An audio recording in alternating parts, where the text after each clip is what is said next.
অনেক কিছুই তো বাংলাদেশে হচ্ছে। আজকে আবার দেখলাম যে খালি ভাঙ্গাচুরা সাফ করে দিচ্ছে। আমি চিন্তা করলাম, কে রে, ছাত্র জনতা যেভাবে জীবন দিল, দিয়ে ফ্যাসিস মুক্ত বাংলাদেশ করলো, আবার এই ফ্যাসিস দূরের থেকে গদগদ করতেছে, কনফারেন্স করতেছে, মনে হয় কিছু একটা হবি। এই চিন্তা করে আমি গতকাল পাবনায় 2টা ওয়াজ করছি। ওয়াজ শেষ করার পরে দিকে ওরে বাবা 32 নম্বর 36 ভেঙে দিছে। ধরে কোন কথা আল্লাহ দিয়ে দিলাম, আর আল্লাহ থাকলেই তো যথেষ্ট। এগুলো দুনিয়ার তো কিছু দরকার নেই, এগুলো সবই তো আমাকে ছাড়া লাগবে। ধরে কোন কথা ঠিক কিনা? হাসিনা এখানে 32 নম্বর বাড়ি ছাড়িনি, ভারত পলে গেছে, তাও বাড়ি পুড়ে সারখার করে দিচ্ছে। ধরে কোন কথা ঠিক কিনা? দুনিয়াতেই যদি দুনিয়ার মানুষ এমন করে, তাহলে দুনিয়া ছাড়া গেলে আপনার খবর কি হয় ভাইজান? জনগণ কিছুই চায় না, তো চায় একটা নেতার ভালো ব্যবহার। জোরে কর কথা ঠিক কিনা? জনগণ কি চায়? এই কতগুলো চামচের অত্যাচারে নেতার কাছে ভোটের পরে আর যাওয়া যায় না। জোরে কর কথা ঠিক কিনা? হাই রে চামচের সব মনে হয় ওরাই নেতা তুলিছে, ভোট না তুলে নেতা কেমন উঠবে? হ্যাঁ, এই জন্য সালাম ভোটের আগে যেমন হবে, ভোটের পরে তেমন সালাম থাকবে। একটা মানুষের অন্তরকে জয় করতে গেলে সালামের চাইতে বড় উপহার আর কিছুই নাই। জোরে কর কথা ঠিক কিনা ভাইজান? অনেক কিছুই তো বাংলাদেশে হচ্ছে। আজকে আবার দেখলাম যে খালি ভাঙ্গাচুরা সাফ করে দিচ্ছে।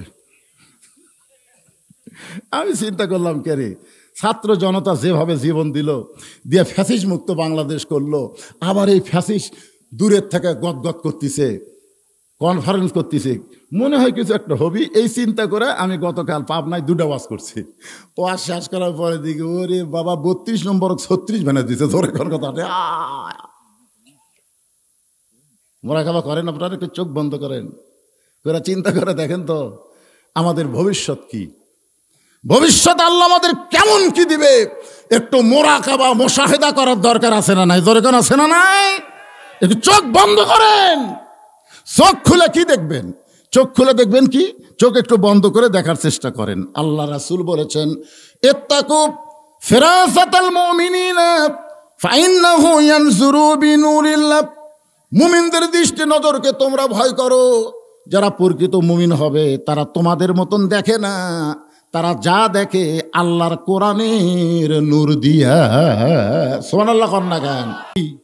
আলো না অন্ধকার? যখন আলো না অন্ধকার, তাহলে কোরআন শরীফ হাতে নিয়ে কোরআনের নূর দিয়ে চোখ বন্ধ করে একটু দেখেন ভাইজান, দেখেন, একটু দেখার চেষ্টা করেন।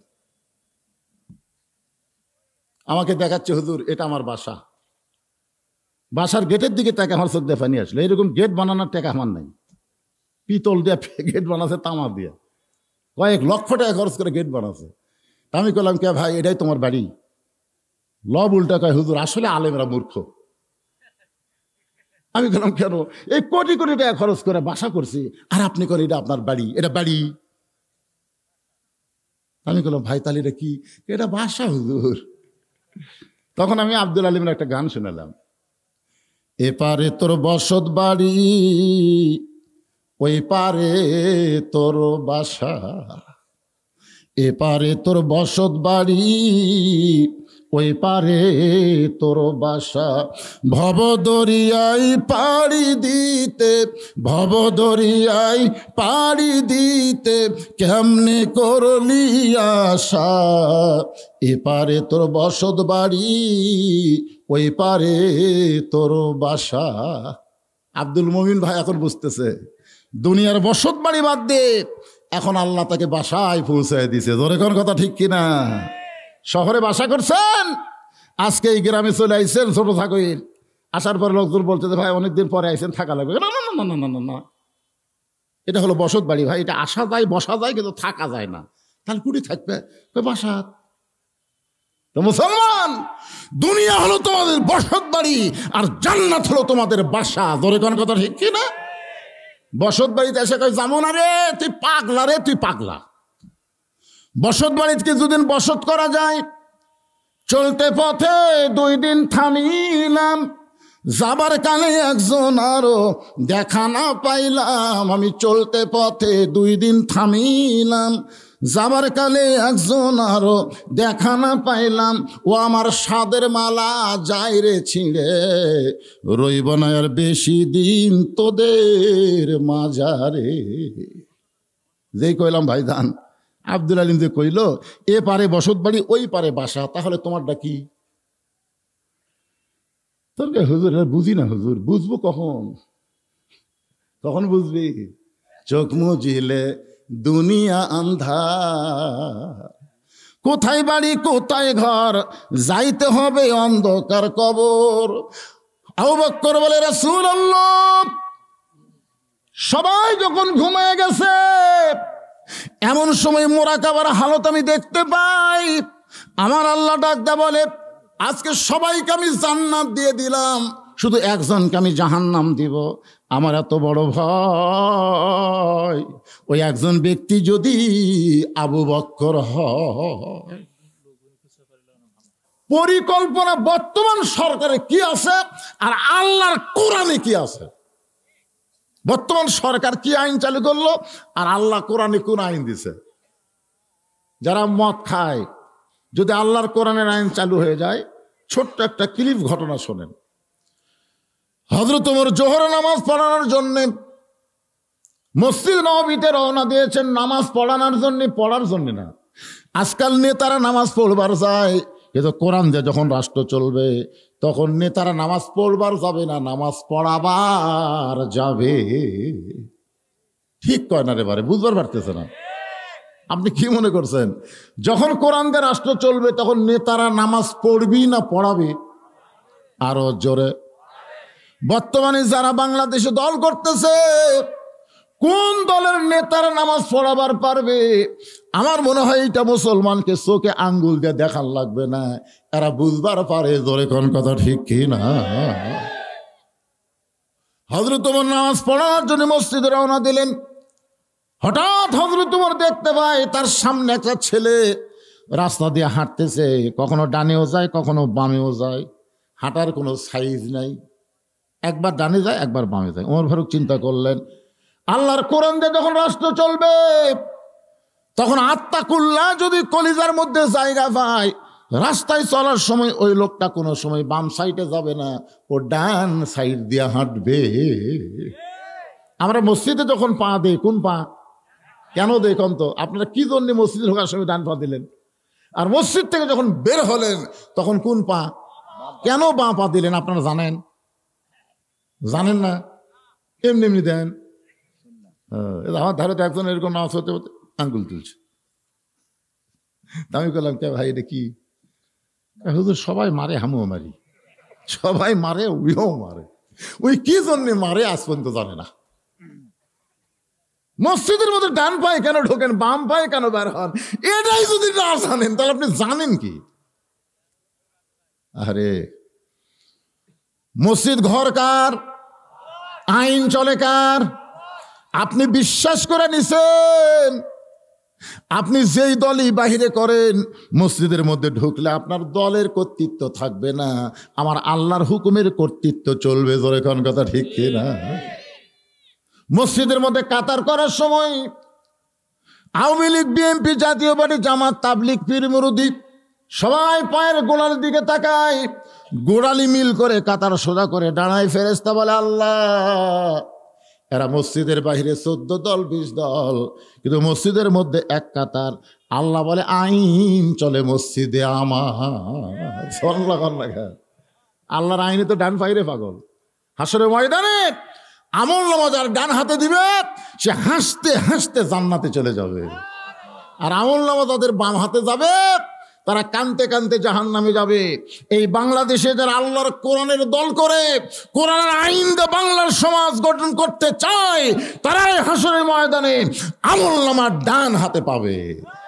আর যারা মানুষের আইনের দল করে, মানুষের আইন প্রতিষ্ঠা করতে চায়, ও যতই নামাজ পড়ুক, রোজা করুক, আমল নামা আল্লাহ বাম হাতে দিয়ে দিবে। এই জন্য ডানপন্থী বামপন্থী আছে না নাই? কোন দল করিস? কয় বামপন্থী। তুই কোনটা? কয় ডানপন্থী। ডান আর বাম, দুনিয়াটা হলো বাম। যখন বাইরে হয় তখন কোন পা? কথা কয় না। কি জন্যে? দুনিয়া বামপন্থী, দুনিয়ার আইন বামপন্থী, দুনিয়ার সংবিধান বামপন্থী, আর আল্লাহর ঘর হচ্ছে ডানপন্থী। আমরা কোনটা চাই? ডান চাই না বাম চাই? একটু জোরে বলেন, একটু মনোযোগ দিয়ে শুনতে হবে। ওমর ফারুক চমকে গেলেন। আল্লাহর কোরআন যা রাষ্ট্র চলে, আর এই ছেলেরা কখনো ডানে যায় কখনো বামেও যায়। উমর ফারুক দ্রুত গতিতে ছেলেটার সামনে গিয়া সালাম দিলেন, আসসালামু আলাইক। কে রে? সালাম দিবার দেখে যে আমারই বেটা,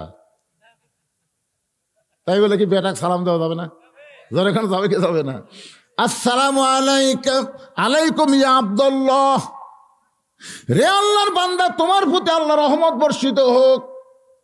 অবশ্য হাদিসের মধ্যে আছে আসসালামু আলাইকুম ইয়া ইবনি, রে আমার পুত্র, তোমার উপর আল্লাহর রহমত বর্ষিত হোক। বেটা বাপকে সালাম দিবেন, বাবা ছেলেকে সালাম দিবেন। যদি ছেলে বেয়াদব হয় আপনি তাকে আদব শিখাবেন, কারণ আপনার ছেলে মানুষ বলে মুখের ছেলে বড় বেয়াদব রে, এই জন্য বাড়ির থেকে সালামের চর্চাটা শিখাবেন। ছেলে যদি না দেয় বাপ দিবেন। আপনি খালি একদিন আপনার ছেলেকে সালাম দেন, আর কোনোদিন দেওয়া লাগবে না, ও শরম পায় বারবার আপনাকেই দিবে। ধরে কোন কথা ঠিক কিনা? ওমর ফারুক সালাম দিলেন, আসসালামু আলাইকুম ইয়া ইবনি। সঙ্গে সঙ্গে ছেলে বলতেছে, ওয়ালাইকুম আসসালাম, আপনি কে ভাই? সালাম শুনে উত্তর দিছে, ওয়ালাইকুম আসসালাম, আপনি কে ভাই? ওমর ফারুক চমকে উঠল, কে রে? বেটা হয়ে বাবক ভাই পেল, তাই তো খালি ডানত যায় বামত যায়, ভিতরে কিছু মাল ঢুকছে রে। ওমর ফারুক নাকটা ছেলের মুখের কাছে দেয়, ছেলের মুখের ভিতর থেকে মদের গন্ধ আসতেছে। ওমর ফারুক চারিদিকে তাকায় দেখে কেউ নাই, চারিদিকে ভাবে তাকায় দেখে কেউ নাই, খালি ওমর ফারুক আর ছেলে। ওমর জানে আল্লাহর আইন, কেউ যদি মদ পান করে মাতাল হয়, বাপকে যদি ভাই বলে, তাকে 80টা বেত মারা লাগবে। কয় বেত? ওমর ফারুক দেখতেছে 80টা বেত। কেউ যখন নাই, আমার বেটা খানি বাড়িতে যাবো, আচ্ছা তাহলে তৌবা করাবো, তৌবা করে কব জীবনে যার মুখ দিস না। এই চিন্তা করতে করতেই বিবেক বলতেছে, ওমর আত্তাকুল্লাহ, আল্লাহর ভয় যদি কলিজার মধ্যে থাকে, তাহলে চারিদিকে না তাকায়া তুমি উপর দিকে তাকাও, কেউ না দেখলেও তোমার আল্লাহ দেখেছে। মানুষের আইন যতদিন চলবে ততদিন আমরা কোন দিকে তাকাবো? মানুষের আইন হলো চারিদিকে, আর আল্লাহর আইন হলো উপর দিকে। কেউ না দেখলেও আল্লাহ দেখতেছে। ধরে কোন কথা ঠিক কিনা? ও কেউ দেখেনি, বাড়ি যা তওবা করাবা, এরকম আইন তো কোরআনে নাই। মাতাল হলে 80টা বেত মারা লাগবে। সঙ্গে সঙ্গে হযরত ওমর এক টানে মাথার পাগড়ি খুলছে। 7 হাত একটা পাগড়ি এক টানে খুলেছে। পাগড়ি সবসময় মাথায় রাখলে হবে না, প্রয়োজনে অন্য কাজও ব্যবহার করা লাগবে। এই যে হাসিনার বিরুদ্ধে কতগুলো ছাত্র নাম ছিল, মাথার পাগড়ি মাথার বেঁধে। জোরে কোন কথা ঠিক কিনা? মেয়ে মানুষ যখন ঝগড়া করে, আমি দেখছি গ্রামে ছোটবেলায়, মেয়ে মানুষ ঝগড়া করলে ওই শাড়ির মাথার উপর থেকে টান দিয়ে মজাত একটা পেঁধ আয় আয়। আপনারা বলেন তো, মেয়ে মানুষ মাথায় কাপড় বাদ দিয়ে তখন মাজা শাড়ির আঁচল দিয়ে বাঁধে, ওই এলাকার কোনো ফেরেশতা থাকে? কথা কর না কেন, এলাকার তো ফেরেশতা থাকে। মেয়েরা যখন ঝগড়া করে তখন কতগুলো পুরুষ মানুষ বাড়ির মধ্যে থাকে, ও একটা বউ পাচ্ছি রে, আমার বউয়ের কাছে কেউ কিছু নয়। কিন্তু আল্লাহ রাসূল বলেন, কোন স্বামীর বিবি যদি ঝগড়া করে, ওই ঝগড়া যদি পর পুরুষের কানে যায়, ওই স্বামী হলো দাউস। আর দায়ুসু লা ইয়াদখুলুল জান্নাহ, ওই স্বামী কোনোদিনও জান্নাত পাবে না। এখন আপনারা বলেন তো, আপনাকে কার কার বউ ঝগড়া করে? করে? যদি করে তাহলে আপনি জান্নাতে যাবার পারবেন না। যদি জান্নাতে যাবার চান, তাহলে বইয়ের সামনে বসে আপনাকে রাখালি করে বলতে হবে, তোর গলার শব্দ পরপুরুষের কানে যেন না যায়। যদি ঝগড়া করিস কোনোদিন, তোকে তালাক দিয়ে নতুন আর একটা বিয়ে করব। এটা কিন্তু শাশুড়ির জন্য আপনি বলতে পারেন। আমার মায়েরা যারা পর্দার অন্তরালে, একটু শোনেন, শুধুমাত্র মাথা ঢাকার নাম পর্দা না। জোরে কথা বললেও পরপুরুষ শুনলে পর্দার খিলাফ হয়ে যায়। এ কারণে আল্লাহ কোরআনে বললেন, কোরআনে আল্লাহর আইন হলো ওয়াকারনা ফি বুয়ুতিকুন্না ওয়ালা তাবাররাজনা তাবাররুজাল জাহিলিয়াতিল উলা। আল্লাহু আকবার। পাগড়ি মাথার থেকে খুলে, ছেলেটার নাম হলো আবু শামা। ধরে বলেন নাম কি? আবু সামার 2 হাত হ্যান্ডকাপ পরাই দিছে, মাথার পাগড়ি খুলে পাগড়ির একটা অংশ দিয়ে 2 হাত মরমা দিয়ে বাঁধছে। বাঁধার পরে টেনে টেনে মসজিদ নববীর দিকে নিয়ে যায়। উমর ফারুক যাচ্ছেন নামাজ পড়ানোর জন্যে, রাস্তার মধ্যে তার মাতাল ছেলে পাইয়া তাকে টেনে টেনে মসজিদ নববীতে নিয়ে যায়। একটা খুঁটির সঙ্গে একটা থম্বার সঙ্গে ছেলেটাকে মরমা দিয়ে পা সহ বেঁধে রেখে হযরত উমর ফারুক মসজিদের ভিতরে ঢুকলেন। জোহরের পূর্বে 4 রাকাত সুন্নত নামাজ আছে না নাই? জোহরের পূর্বে 4 রাকাত সুন্নত, ফজরের পূর্বে 2 রাকাত সুন্নত, এশার পরে 2 রাকাত সুন্নত, মাগরিবের পরে 2 রাকাত সুন্নত, জোহরের পরে আবার 2 রাকাত সুন্নত। এর সর্বসাকল্যে 12 রাকাত সুন্নত নামাজ আপনাদের পড়া লাগবে। সর্বসাকল্যে কয় রাকাত? কথা কয় না, কয় রাকাত? 12 রাকাত সুন্নত। এই 12 রাকাত সুন্নতের মধ্যে সবচাইতে গুরুত্বপূর্ণ সুন্নত হলো ফজরের আগে যে 2 রাকাত সুন্নত পড়ি। রাসূল বলেছেন আসমান জমিনের ভিতরে যত কিছু আছে সব কিছুর চাইতে আল্লাহর কাছে ফজরের 2 রাকাত সুন্নতের দাম অনেক বেশি। সুবহানাল্লাহ, জোরে করে একটা আমলের কথা কইলাম, বারে একটা আমলের কথা বললাম। বেজার হচ্ছেন নাকি? ফজর পড়েন না? আপনারা পড়েন না? ফজরই পড়ি না, তারা সুন্নত।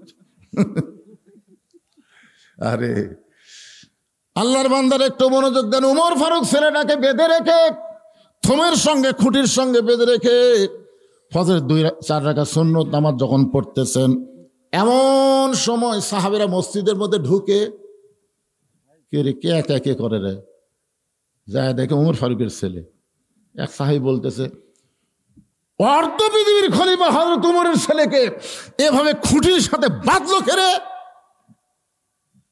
একজন সাহাবী বলতেছে, ওই যে তাকে দেখ, ওই যে তাকে দেখ, পাগলা না দেখে চামচাগিরি করিস, ওই দেখ। হায় হায়, উমর ফারুক যখন নামাজ পড়তেছে তাহলে তার সন্তানকে কেউ বাঁধতে পারে না, নিজে হয়তো বেঁধে রেখেছে, কি কারণে বাঁধলো কেউ কোনো যাচাই না করে। সবাই মসজিদের মধ্যে ঢুকলেন। উমর ফারুক এক সময় ফজরের জামাতের, জোহরের জামাতের ইমামতি করলেন। সুবহানাল্লাহ বলেন। জোহরের ফরজ নামাজের ইমামতি করলেন। প্রত্যেকটা সাহাবী তাকায় দেখে উমর ফারুকের মাথায় টুপি আছে কিন্তু পাগড়ি নাই। জোরে কোন কি নাই?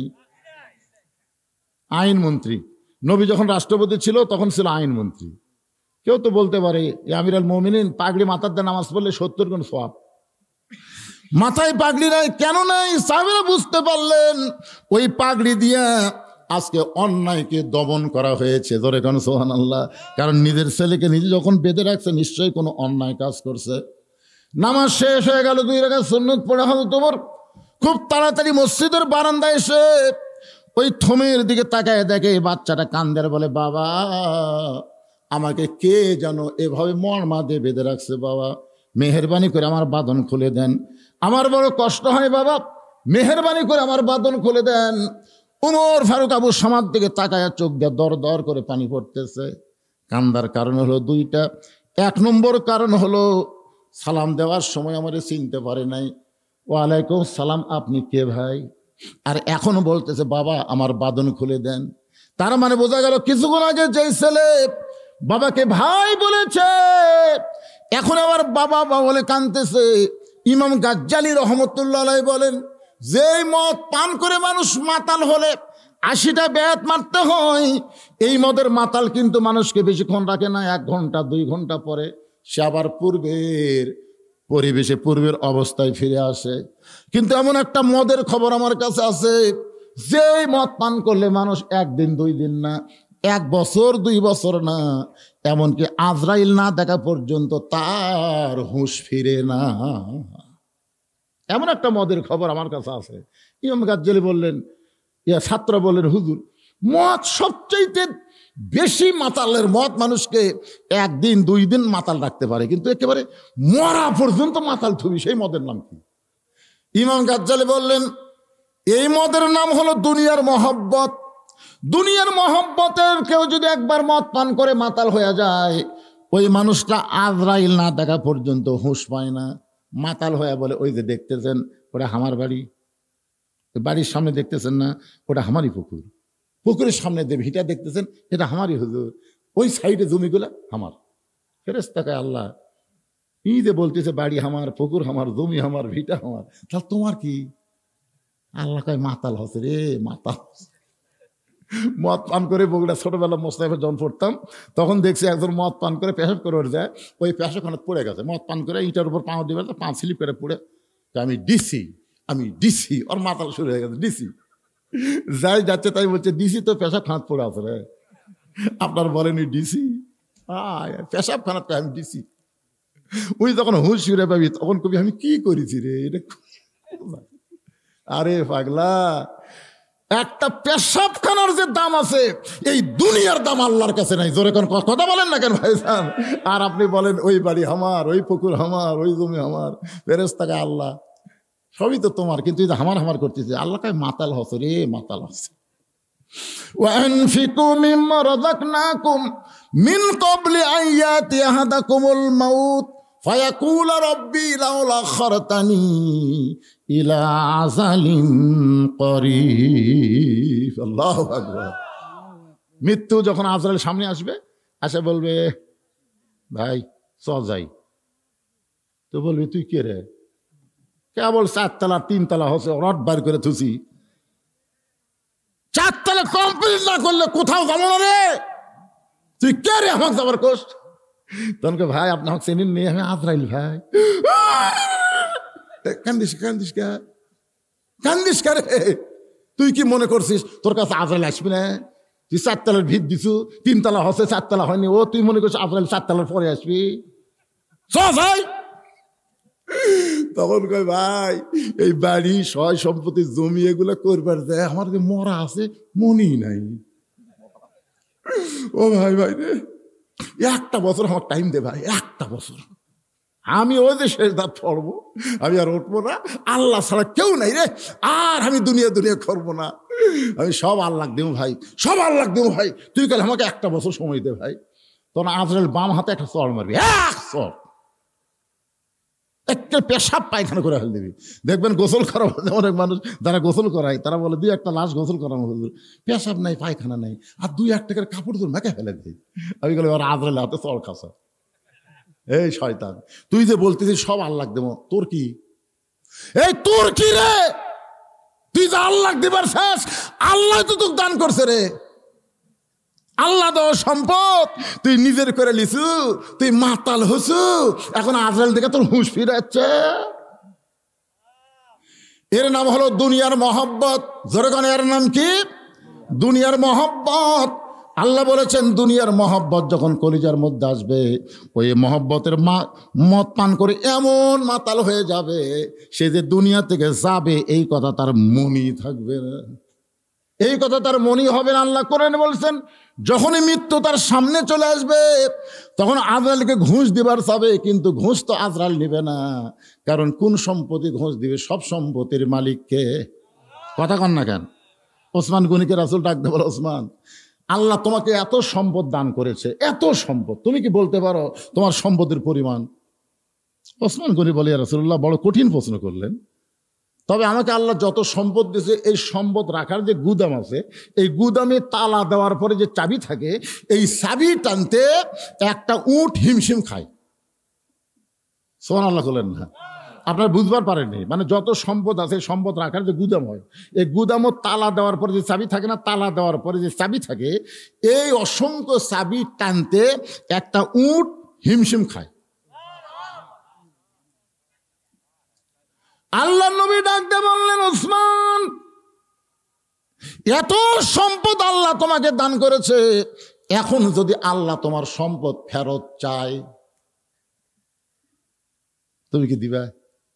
ওসমান গনি এক দৌড়ে গিয়া উটি রশি ধরে টেনে এনে রাসূলের হাতে বলতেছে, হুজুর গুদাম না, গুদামের সম্পদ না, তালা না, চাবি না, এই উট সহ আল্লাহ দিয়ে দিলেন। নবী কয়, ওসমান সবই আল্লাহ দিলে?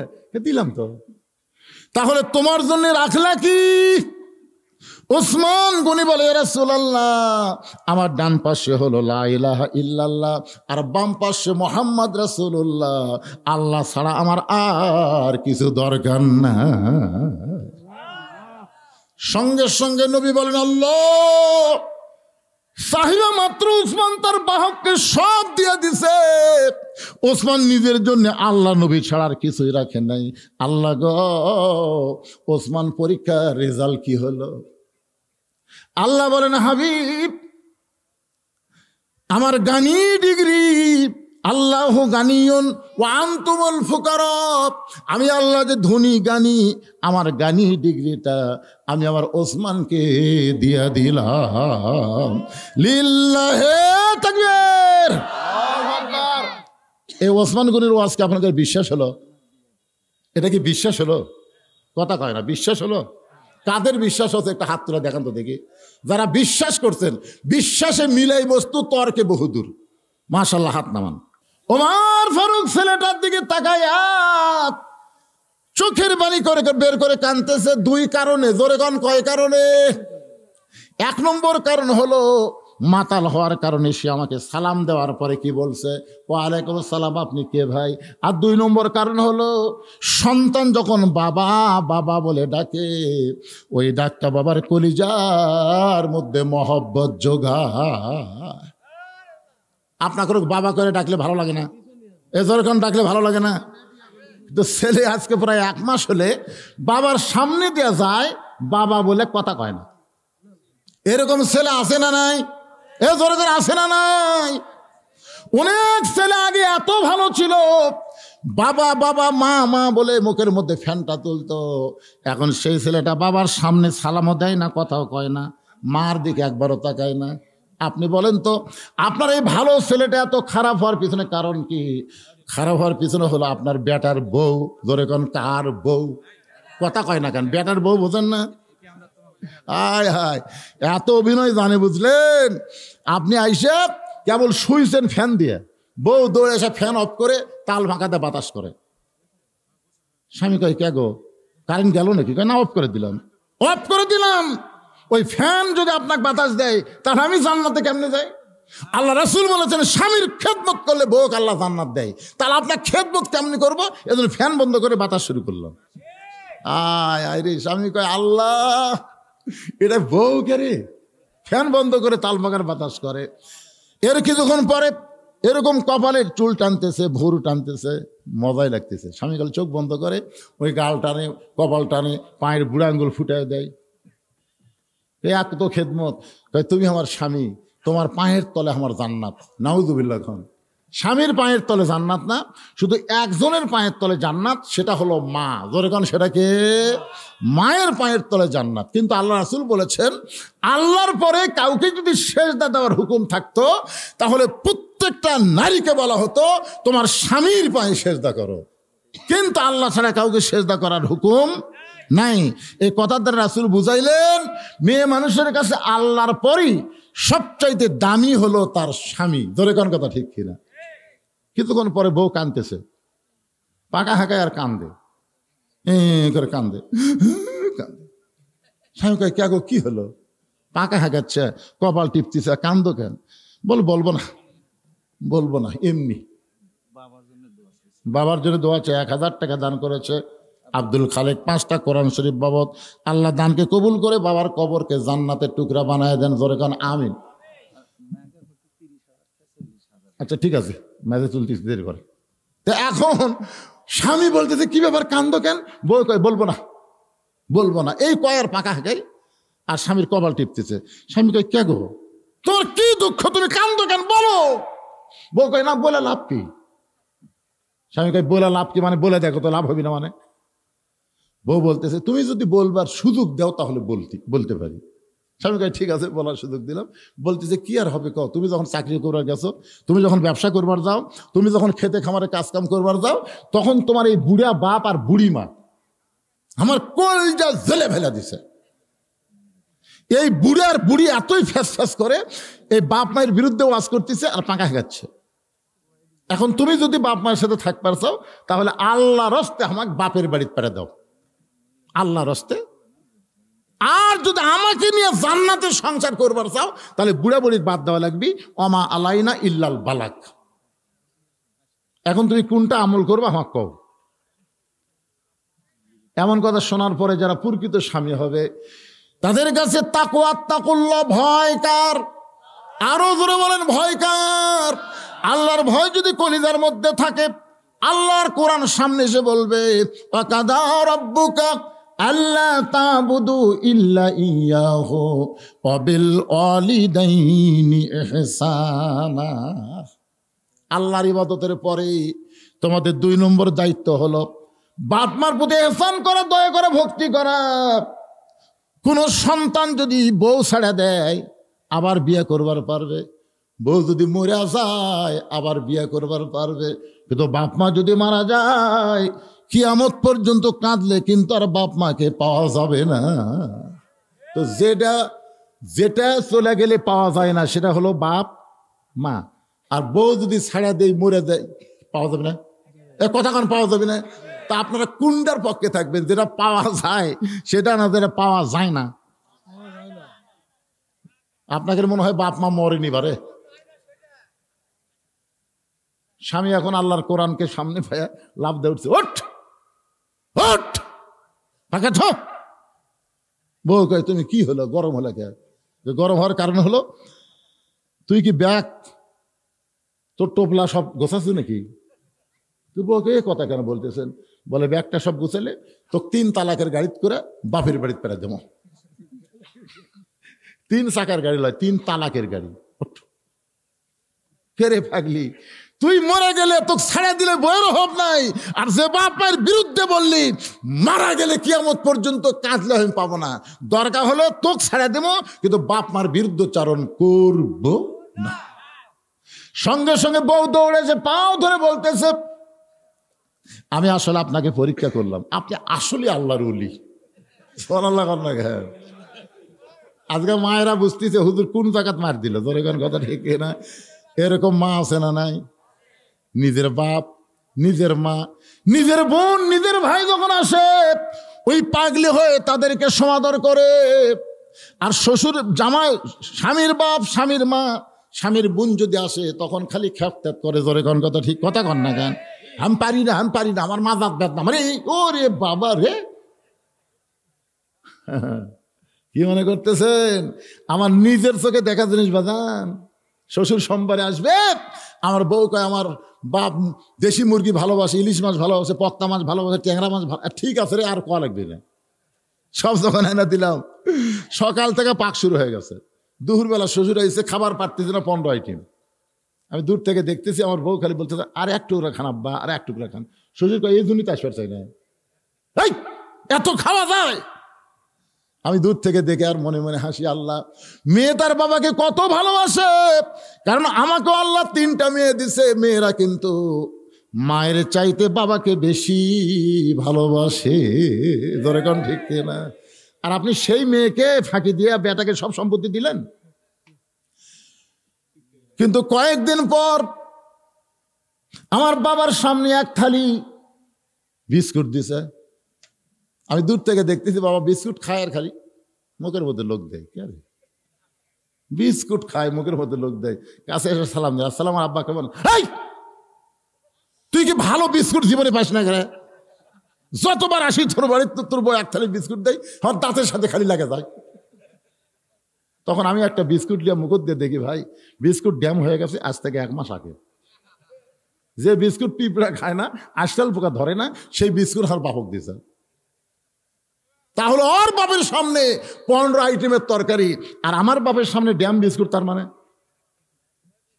এমন সময় আল্লাহর কোরআন আমাকে বলতেছে আল্লাযী খালাকাল মাউতা ওয়াল হায়াতা লিয়াবলুয়াকুম আইয়ুকুম আহসানু আমালা। মওলানা আজকে তোর তাকওয়ার পরীক্ষা হবে, আজকে আত্তাকুল্লাহ আমি আল্লাহ দেখতে চাই তুই কি সত্যি আল্লাহরে ভয় করিস।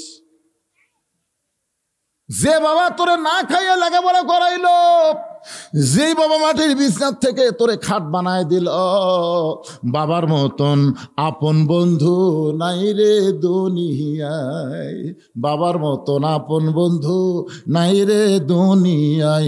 নিজে না খাইয়া বাবা, নিজে না খাইয়া বাবা সন্তানকে খাওয়ায়, বাবার মতন আপন বন্ধু নাই রে দুনিয়ায়।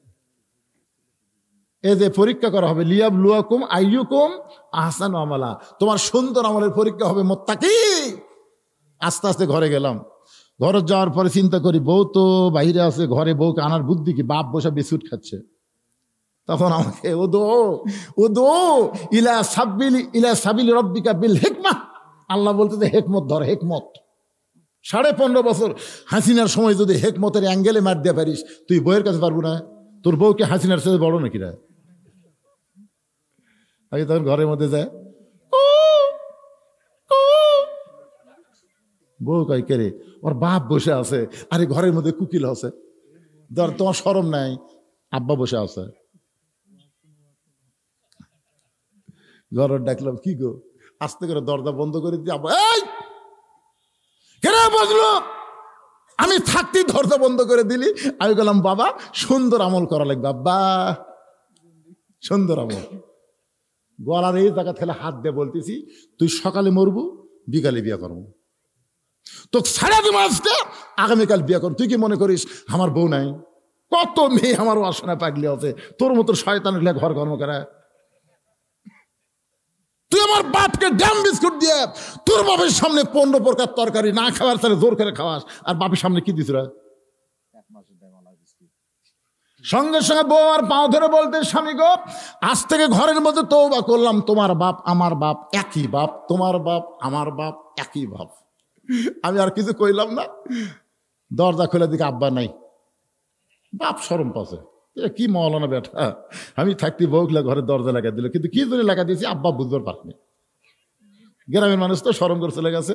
কিন্তু আল্লাহর কি কাম, যে কয় বছর আব্বা দুনিয়াতে জীবিত ছিল, খালি আমাকে মাঝে মধ্যে কয়, কে রে বাবা, ঘরের মধ্যে তুলে তুই কি আমল করছো রে? হ্যাঁ ও বাবা, তুই কি আমল করছো রে? আব্বা তোর বউ তো ফেরেশতা হয়ে গেছে রে। এখন যখন আমি আসি, আমি যতক্ষণ খাবার চাই, যা ইচ্ছা তাই। জোরে কর সুবহানাল্লাহ। কি মনে করতেছেন আমল নাই? জাগা মতো মার দেওয়া লাগে, জাগা মতো।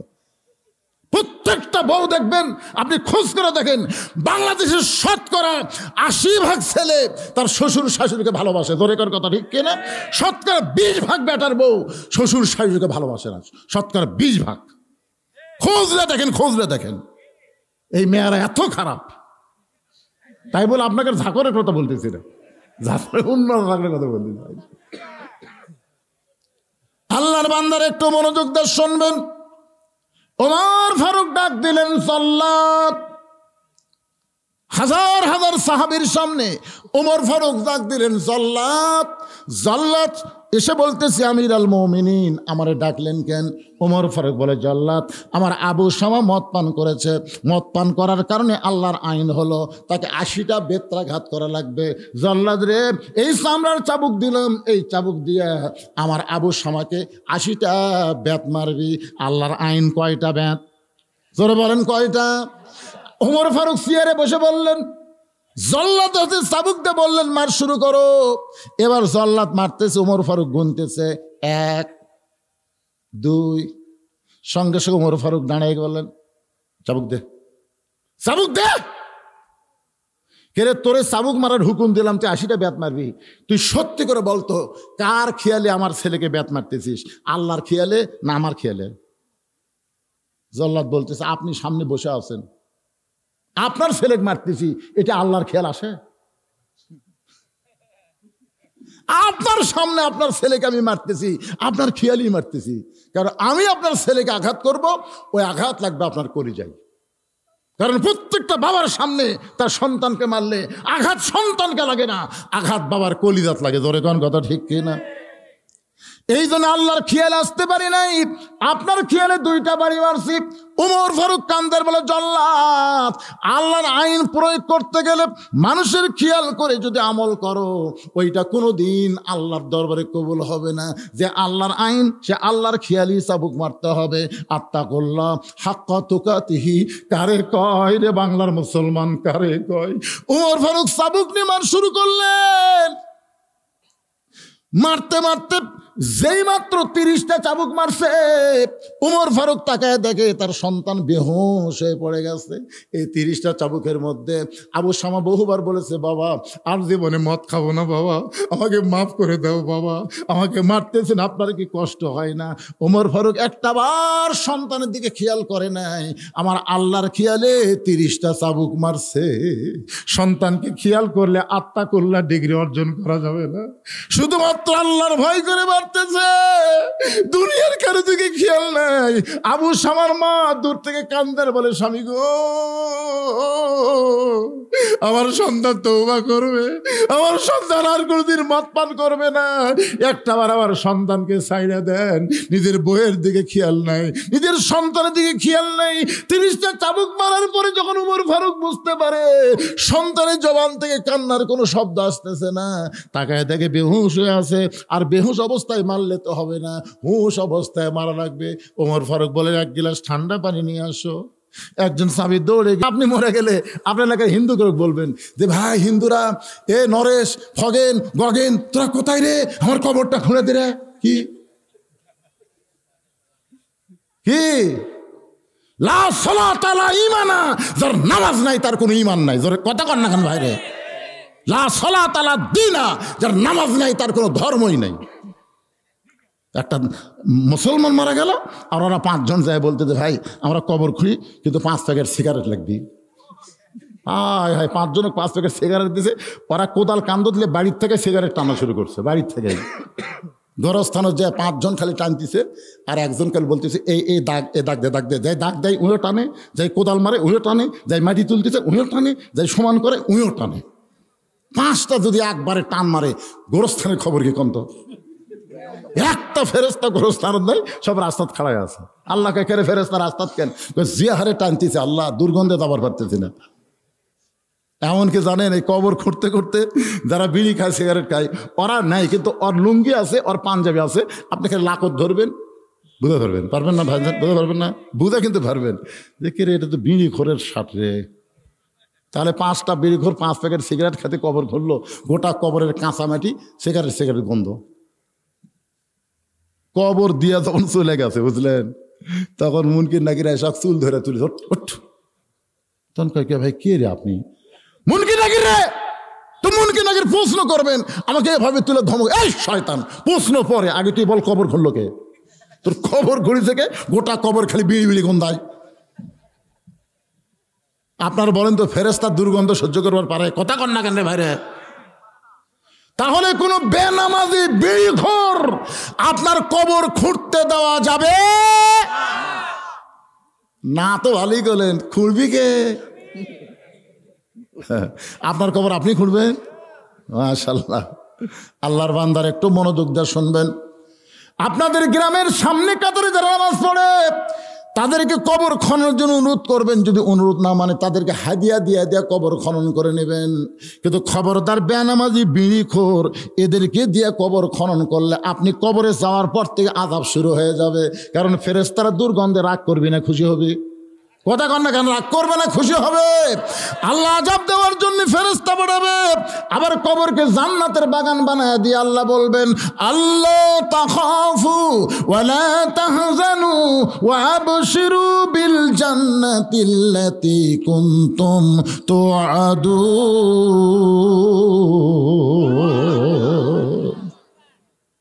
সাহাবেরা কবর খুললেন। ওমর ফারুক আবু শামাকে গোসল করায় দিলেন। নিজে কেন গোসল করালেন? এই কারণে এত মার মারছে ওমর ফারুক কার খেয়ালে? কথা কন না কেন? কার খেয়ালে? এই জন্যে কেউ যদি আবু শামাকে গোসল করাবার যায় তাহলে গায়ের চামড়া কাটা, রক্ত টক্ত থেকে হয়তো আবল তাবল বলতে পারে। এই কারণে ওমর ফারুক নিজের সন্তানকে গোসল করায় দিয়া, নিজে কাফনের কাপড় পরায় দিয়া নিজেই জানাজার ইমামতি করলে। ওই বাবা সবচাইতে বড় ভাগ্যবান যার সন্তান বাবার জানাজা পড়ায়। আবার ওই সন্তান সবচাইতে বড় ভাগ্যবান যার বাবা সন্তানের জানাজা পড়ায়। যেমন রফিক সাইদি দুনিয়া থেকে বিদায় নিলে, আল্লামা সাইদি তখন জেলখানার মধ্যে ছিল। জেলখানা থেকে ফেরলি মুক্তি পাইয়া রফিক সাইদির জানাজার নামাজ যখন পড়ালো, আমি ওই জানাজায় আল্লাহর রহমতে উপস্থিত ছিলাম। আমি নিজের চোখে দেখছি বাবা তার সন্তানের জানাজা পড়ানোর সময় কেমন কান্দে, চোখের পানি নিয়ে দোয়া করতেছে, চোখ দিয়ে দর দর করে পানি পড়তেছে। ফেরেশতা বলে আল্লাহ জীবনে বহু জানাজায় গেলাম গো আল্লাহ, কিন্তু যিনি জানাজার নামাজ পড়ায় তিনি তেমন করে কান্দে না, কিন্তু আজকে দেখতেছি চোখের পানি দোয়া একাকার হয়ে গেল। আল্লাহ কয় ফেরেশতা জানিস না রে, তোদের তো বাপ মা নাই, তোরা কেমনে বুঝবি? আজকে ছেলে মারা গেছে আর ছেলের জানাজা বাবা পড়ায়, বাবার মুখে শুধু দোয়া নাই রে, বাবার চোখ দিয়ে পানি পড়ে, ওই সন্তান বাবার জানাজার উসিলায় জান্নাতি হয়ে যায়। আবার বাবা যখন মারা যায়, মা যখন মারা যায়, সন্তান যদি জানাজায় দাঁড়ায়, আমার নিজের জীবনে হয়েছে 18 সালে যখন আমার বাবা মারা গেল, জীবনে বহু জানাজা পড়াইছি ভাই, বহু জানাজা পড়াইছি, শুধু দোয়া পড়েছি, কিন্তু আমার বাবার লাশটা সামনে নিয়ে আমি যখন জানাজার নিয়ত করে দোয়া পড়া শুরু করলাম, চোখটা ধর ধর করে পানি পড়ে। এই মানুষটা আমার জন্য এত কিছু করলো, এই মানুষটা নিজের না খেয়ে আমারে খাওয়াইলো, এই মানুষটা মাটির বিছাই থেকে আমারে খাট বানায় দিল, এই মানুষটা বগুড়া জামিল মাদ্রাসায় যখন পড়তাম, হেঁটে হেঁটে কাহালু থেকে বগুড়া থেকে আমাকে মুড়ির টিন দিয়ে আইছে। আমার সেই বাবা আজকে আমার সামনে লাশ হয়ে শুয়ে আছে। ফেরেশতা বলে আল্লাহ জীবনে বহু জানাজা দেখলাম, লাশ সামনে নেই, এরকম তো কান্দে না। আল্লাহ বলে ফেরেশতারা রে, তোদের তো বাপ মা নাই, সন্তান নাই, তোরা কেমনে বুঝবি? আজকে বাবা লাশ সন্তান জানাজা করে শুধু দোয়া নয় রে, চোখের পানি দিয়া কান্দে। এই সন্তানের দোয়ার চোখের পানির কারণে আল্লাহ বাপকে মাফ করে দিলাম। আপনার সন্তানকে যদি এই ইবতিদায়ী মাদ্রাসায়, এই মক্তব মাদ্রাসায় ছোট্টবেলায় শিক্ষা দিবার পারেন, আর সন্তান যদি সুন্দর করে দোয়া দুরূদগুলো শিখে, তাহলে প্রয়োজন আপনার সন্তান আপনার জানাজার নামাজ পড়াবার পারবে। জোরে কোন কথা ঠিক কি না? ওমর ফারুক জানাজার নামাজ পড়ানোর পরে এক দৌড়ে গিয়ে কবরে নামলেন। সাহাবীর আবু শামার লাশটা যখন কবরের মধ্যে নামায় দেয়, ওমর ফারুক কবরের মধ্যে আবু শামার ওই কাফনের কাপড় খুললেন, কাফনের কাপড় খুলে কপালে একটা চুমা দিয়ে বললেন, বেটা রে তুই এত কান্দা কান্দিস বাবা, তুই তওবা করবি, তুই মদ খাবি না। বহু কথা বলে আমাকে মন নরম করবার চাইছিলি, কিন্তু আল্লাহর আইন আত্তাকুল্লাহ হাক্কা তুকাতিহি ওয়ালা তামুতুন্না ইল্লা ওয়া আনতুম মুসলিমুন, শুধু মুসলমান হিসাবে কবরে রাখার জন্যে আমি নিষ্ঠুর আচরণ করেছি বাবা, আমার উপর মন খারাপ করিস না। তবে আমার বিশ্বাস তোকে আল্লাহ জান্নাত দিবে, তোর কবরকেও জান্নাতের টুকরা বানায়া দিবে। কবরে মাটি দেওয়ার পরে সবাই যখন কবর ছেড়ে চলে যায়, ওমর ফারুক কবর ছেড়ে যান না, সবাই দূরে চলে গিয়া চিন্তা করে ওমর ফারুক হয়তো তার সন্তানের বিয়োগ ব্যথায় একটু আপসেট হয়ে কবরের পাশে দাঁড়ায় আছে। কিন্তু অবাক করে তাকায় দেখে কবরের ভিতর থেকে চাবুক টেনে বের করে ওই কবরের উপর আবার 51 থেকে মার শুরু করলেন। যেই মাত্র 80 দৌড়া হয়ে গেছে, এমন সময় দৌড়া ফেলে দিয়ে চাবুক ফেলে দেবে, আল্লাহ আমার আবু শামাকে তুমি ধরবা না, 50টা মারতেই মারা গেছে, তাই বলে 30টা মার বাদ দেয়নি আল্লাহ, তার কবরের উপর 30টা বেত মারলাম। আমি বাবা হয়ে কান্দি, আমার আবু শামারে তুমি জান্নাত দিও।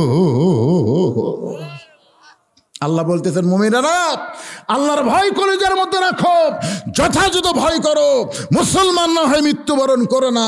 আর মুসলমান হয়ে মরতে গেলে মানুষের আইন মানুষের সমাজে সম্ভব নয়, একমাত্র আল্লাহর কোরআনের আইনে সম্ভব। জোরে কোন ঠিক কিনা? আল্লাহ পাক আমাদের সবাইকে কবুল করুক, সকলে বলি আল্লাহুম্মা আমিন। ইস্তিগফার আস্তাগফিরুল্লাহ রব্বি মিন কুল্লি জামবি ওয়া তুবু ইলাইহি, আস্তাগফিরুল্লাহ রব্বি মিন কুল্লি জামবি ওয়া তুবু ইলাইহি, লা হাওলা ওয়ালা কুওয়াতা ইল্লা বিল্লাহিল আলিয়্যিল আযীম। আজকের মাহফিলে যিনি সভাপতি, তিনি বাহিরে থাকেন, তিনি আসেন নাই। সহসভাপতি আমার এইচ.এম. তাজুল ইসলাম ভাই, বলবেন আপনি? তাহলে দোয়া করে দিলাম। আল্লাহুম্মা আমিন। আল্লাহুম্মা আনতাস সালাম ওয়া মিনকাস সালাম তাবারাকতা ইয়া যাল জালালি ওয়াল ইকরাম। আয় আল্লাহ, মাগরিবের নামাজের পর থেকে এশা পর্যন্ত, তাই বলে এশার সময় এশা হয় নাই, এখানে আলোচনা করার সময় 1 ঘন্টা আগে এশার আজান হয়েছে। রাত্রি 8:30 পর্যন্ত তোমার বান্দা বান্দিদেরকে নিয়ে আমি যতটুকু আলোচনা করলাম হাক্কা তুকাতিহি ওয়ালা তামুতুন্না ইল্লা ওয়া আনতুম মুসলিমুন। আল্লাহ মেহেরবানি করে আজকের আলোচনা আমাদের সকলের হেদায়েতের জন্যে, নাজাতের জন্যে, জান্নাতের জন্যে কবুল করো।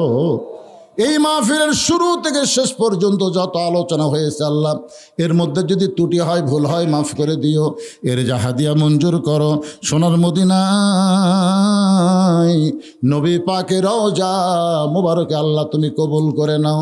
তামাম আম্বিয়াই কেরাম, আসহাবে কেরাম, তাবিনী কেরাম, তাবিনী কেরাম, তামাম পৃথিবীর মাটির নিচে যত মুমিন মুমিনা শুয়ে আছে আল্লাহ, সকলের আরওয়াহ আর হাদিয়া কবুল করো। আল্লাহ এই ছোট ঝাঁকুইর গ্রামকে আল্লাহ তুমি কবুল করো। অত্র মাদ্রাসা, ইবতেদায়ী মাদ্রাসা, মক্তব মাদ্রাসাকে আল্লাহ কিয়ামত পর্যন্ত কবুল করে নাও। এই মাদ্রাসার জায়গা দিয়ে মাদ্রাসা তৈরি করে অনেকেই দুনিয়া থেকে বিদায় হয়ে গেছে আল্লাহ, তাদের কবরকে মাদ্রাসার উসিলায় জান্নাতের টুকরা কবুল করে নাও। আজকে মাদ্রাসায় যারা নগদে বাকিতে দান করলো, গামছার মধ্যে, ব্যাগের মধ্যে দান করলো, আল্লাহ সকলের দানগুলোকে জান্নাতের বিনিময়ে কবুল করো। এই গ্রামের অনেক ছেলে প্রবাসী আছে, তাদের জন্য দোয়া করি আল্লাহ, তাদের সবাইকে তুমি ভালো রেখো, সুস্থ রেখো, কামায় বরকত দিও। আল্লাহ যেই বাড়িতে ছিলাম তার ছেলে আমেরিকা প্রবাসী আছে, মেহেরবানি করে যেখানেই থাক ভালো থাক, মাহফিলের জন্য মোটা অঙ্কের টাকা মাদ্রাসার জন্য দান করে।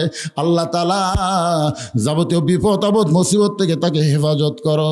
আমার মা বোনেরা পর্দার অন্তরালে বসে বসবাস শুনেছে, ও মায়েরা আমি আপনাদের বিরুদ্ধে কোনো কথা বলিনি মা। অনেক বেটার বউ তার নিজের বাপ মাকে দেখতে পারে কিন্তু শ্বশুর শাশুড়িকে পছন্দ করে না, এই কারণে কিছু কথা বলেছি মা। আল্লাহ আপনাদের এই সমস্ত অন্যায় থেকে, অপকর্ম থেকে হেফাজত করে, পর্দার ভিতরে আল্লাহ কবুল করে। ধরে কোন আমিন। আমরা যুবকদের জন্য দোয়া করবো আল্লাহ, এই যুবকগুলো যেন 5 ওয়াক্ত নামাজে কবুল হয়। আল্লাহ যে কোরআন ওয়াজ শুনলাম, আগামীতে আমরা দেখব বাংলার জমিন আল্লাহর কোরআন দিয়ে চলতেছে, এই দৃশ্য আমাদের দেখার তৌফিক দিয়ে দাও আল্লাহ। আয় আল্লাহ তাআলা অসুস্থ আমরা যারা আছি সুস্থতার নিয়ামত দান করো। যারা যে নিয়ত করে হাত তুলেছে আল্লাহ সকলের নেক নিয়ত নেক আশা আল্লাহ তুমি কবুল করো। আয় আল্লাহ আমি গুনাহগার বলে দোয়া ফিরিয়ে দিও না আল্লাহ। এতগুলো মানুষের মধ্যে যার 2 খানা পছন্দ হয় সেই 2 হাতের উসিলা আজকের মাহফিলকে কবুল করো। যেদিন আমাদের মৃত্যু হবে এই দিনটা যেন জুমার দিন হয়, মাসটা যেন রমজান মাস হয়, ইমানের সাথে ইজ্জতের সাথে দুনিয়া থেকে বিদায় নেওয়ার কালে আমাদের জবানে জারি করে দিও লা ইলাহা ইল্লাল্লাহ মুহাম্মাদুর রাসূলুল্লাহ সাল্লাল্লাহু আলাইহি ওয়াসাল্লাম।